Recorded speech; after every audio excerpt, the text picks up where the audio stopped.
wrote all this down and I timed it, so if you want to say it's about 10 minutes. I always like to know when people are going to end. I imagine you do too. So again, first I'd like to start by saying thank you to Alyssa Patron for all the hard work this evening. I'd also like to thank the American Cancer Society for giving me this opportunity to tell my story. The big crowd. Elwood and Northport here, this is how we do it. We do it big in Northport, right? Now, let me start by telling you guys that this is my survivor story. Somebody who had exactly what I had, or faced it the same way I faced it. It's not going to happen. Everybody's story is different. I'm here to tell my story. My story is a story of fear, a story of hope, friendship, faith, a story of education, and most of all, love and laughter. Little did I know my story started 16 years ago. I was working with the NYPD in Astoria, Queens on September 11, 2001. We were called to respond when the first plane hit. We got there quick, and I was under both towers when they fell. So fast forward to a year ago. A year ago this weekend, my entire family from out of town was in to celebrate my mother's 54th anniversary of her 21st birthday. She's here tonight, so I'm not going to divulge her true age. But I did say 54th anniversary of her 21st birthday. That's so mean. Sorry, Mom. We rented a limo and we were going out east to the venues. Not only were we celebrating my mother's birthday, but we were also celebrating some good news. You see, they found a tumor on my cervical spine. I had been going through tests, and on the Friday right before the weekend started, we heard from the doctor that the tumor had a 99.9% chance of being benign. He wanted me to enjoy my weekend, so he wanted to give me that news. They only had to complete one more test. They had me scheduled to have the tumor removed on Tuesday morning, so we had a great weekend. Then came Monday evening. I received a call from the doctor telling us that the surgery was going to be postponed and that the test came back positive. I had a synovial sarcoma on my spine. This is one of the rarest forms of soft tissue sarcomas. Only 1 to 3 people in a million are diagnosed with this type of cancer each year. My wife and my mother always told me I was one in a million. That joke went on forever. This is when the roller coaster started. The next day, me and my wife headed into Sloan Kettering to get a second opinion. When we were at Sloan, the doctor informed me that my tumor was a medium to large size sarcoma. He proceeded to tell me that once the sarcomas hit medium size, the percentages of the cancer spreading to organs like your lungs and your liver go up. I went for a PET scan the next day, and I think it was a Thursday, and we didn't get the results until Monday. So I spent the entire 4 days numb in my room with the lights out. I was binge watching Lost and Arrested Development, and I think the British version of The Office, just to keep my mind off things. But if anyone has ever had a PET scan and you're waiting for the results, none of that works. On Monday we got the news that the tumor had not spread. It was a big relief for me and my whole family, because we had a really good fighting chance that we could contain the tumor and have it removed someday. From that point, my story became a story of hope and faith. We put our hope and faith into God and the wonderful doctors and held on tight. The doctors came up with a plan: chemo, radiation, then surgery. I started chemo as soon as I could. Aside from the cancer, I was in pretty good health, so they hit me really hard. 3 straight days of 8-hour drips, then 3 weeks off, then 3 8-hour days, then 3 weeks off. There's 96 hours of chemo altogether. I would stay in the city for those 3 days, and when I came home, I'd go right to bed, and I'd stay there. I would do my best to get up and make an appearance in front of my children, but it took every ounce of energy in my body to do that. Every day I would wake up and set a goal for myself. Some days that goal was to eat a meal at my kitchen table. Other days it was to move the sprinkler from one side of the yard to the other. But I would tell myself each morning that I needed to do something each day. I would try to make the kids laugh. The word cancer was not taboo in my house. For instance, if I wanted the kids to do something, I'd say, hey, go pick that up. I got the cancer. Bring dinner up to my bed tonight. I got the cancer. I spent the summer in chemo and in my bed and on my deck, and I started radiation in the fall. The treatments were working, and my tumor had shrunk from the size of a softball to the size of an egg. 5 weeks of radiation and then 4 weeks off before surgery. In November, Thanksgiving week, I had my tumor removed, and they almost beheaded me. I have an 8-inch scar on the back of my neck.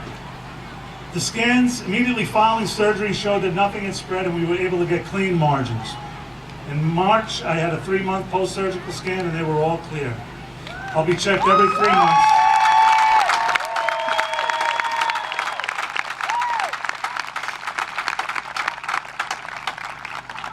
I'll be checked every 3 months for the next 5 years to make sure that that monster does not come back. My story of hope and faith evolved into a story of friendship. The love and support that my family and I received from our families, lifelong friends, and Northport friends, and even people we didn't know, blew us away. My family, I can't imagine what it must have felt like for my parents to see their baby boy going through something like this. No parent at any age should watch their child go through it. My parents are awesome, so strong and so supportive. My parents, along with my in-laws and my entire immediate family, would drop anything at a moment's notice to stay with the kids and help in any way they could. Our friends, offers of rides back and forth to the doctor's office to watch the kids, food delivered to our house, prayers, so many prayers, gave us the strength as a family to get through it. I volunteer at St. Anthony's CYO. The CYO had our backs. Father Joe from St. Anthony's had my back. The CYO organization came together and sent my family every kind of restaurant gift card you can imagine. Because my wife doesn't cook, ever. My CYO family would check in with my wife on a regular basis to make sure that she was good and didn't need any help with anything. I don't know if anyone knows the Lennox, but Lisa and Jim Lennox, boys from across the street, would stop by and stop what they were doing and do our gardening because they knew it was making me upset that I couldn't get things done. Even the teachers from the Northport schools were sending us prayer cards and meals. I have a cherished group of friends that I grew up with. We call ourselves the Pub Club. That's a long story. These lifelong friends had my back too. The first day my wife Laura went in to check in at the hotel in New York City during chemotherapy, she found out that the Pub Club had taken care of our stay.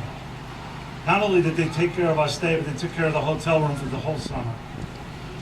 On the first day of my 25 days of radiation, I walked into my living room to find 25 balloons hanging from my ceiling. The Pub Club and our families had put notes of love and inspiration in each balloon, and each day I would come home from radiation and pop a balloon and read a message.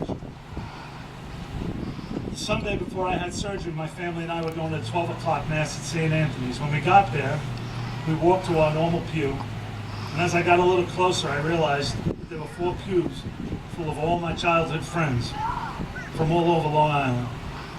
They came to pray with me before my surgery. I was surrounded by love. My kids, Emma, Taylor, and Michael, they had the burden of watching their dad, who lifted everything, fixed everything, and drove everywhere, stop. They were so strong I couldn't believe it, and they make me so proud.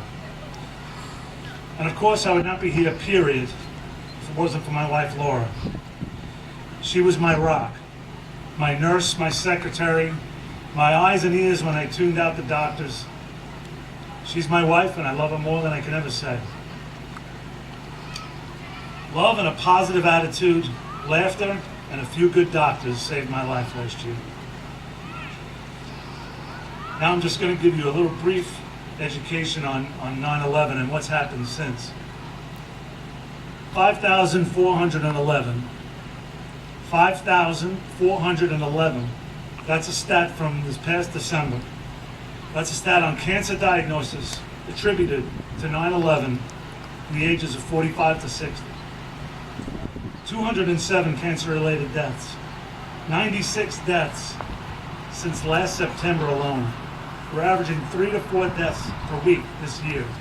There's no press coverage of this. I don't know what it would do, but there is no press coverage. There's other more important things to cover. But it's happened at a crazy, staggering rate. These are the numbers that we know of. These are the numbers of the people who are registered with the World Trade Center monitoring program. There's others out there, and mostly cops and firemen are registered. But there are people that live there, people that work there, that aren't registered, that should be going to the doctor. If you know someone who was there or anywhere around there during that time and they sneezed the wrong way, tell them to go to the doctor. They had said we wouldn't know the effects of 9/11 for 15 years. Well, guess what? We're here, and it's bad. Early detection is the key, so please spread the word. So to wrap this up, sometimes we have these benefits. We have St. Baldrick's, we have Relay for Life, and some of us, we say, where's all this money go? I've seen it firsthand. A very good friend of mine is battling metastatic melanoma. He's 51 years old. 5 years ago, he'd be gone. Research and testing are keeping him alive. 5 years ago, my treatment for my cancer was completely different. The success rate was a lot lower. That's why events like these are important.